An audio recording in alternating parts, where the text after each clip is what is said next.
خوبصورت بہانہ۔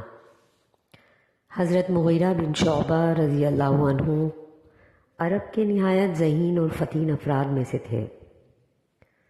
گفتگو میں ماہر تھے۔ شاید ہی کوئی شخص گفتگو میں کبھی ان پر غالب آ سکا ہو۔ ان کا اپنا بیان ہے کہ ساری زندگی میں سوائے ایک شخص کے مجھ پر کبھی کوئی غالب نہ آ سکا۔ ہوا یہ کہ میں نے بنو حارث قبیلے میں شادی کا ارادہ کیا۔ اتفاق سے اس قبیلے کا ایک نوجوان میرے پاس بیٹھا تھا۔ میں نے اسے مشورہ کیا کہ میں بنو حارث بن کعب کی فلاں لڑکی سے شادی کرنا چاہتا ہوں۔ اس لڑکی کے بارے میں تمہارا کیا خیال ہے؟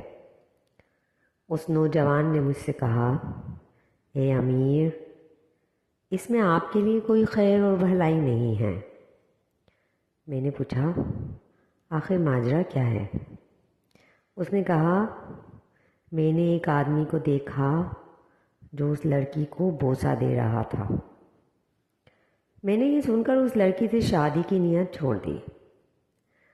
پھر کچھ دنوں کے بعد مجھے معلوم ہوا کہ اسی نوجوان نے اس لڑکی سے شادی رچا لی ہے۔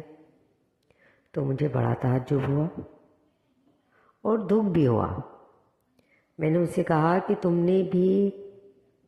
نے مجھے شادی کرنے سے منع کیا اور خود اسی سے شادی کر لی۔ وہ بوسے والی بات کدھر گئی؟ اس نے کہا، ہاں، میں نے سچ کہا تھا۔ میں نے دیکھا تھا کہ اس لڑکی کا باپ اسے بوسہ دے رہا تھا۔ خوبصورت بہانہ کیا۔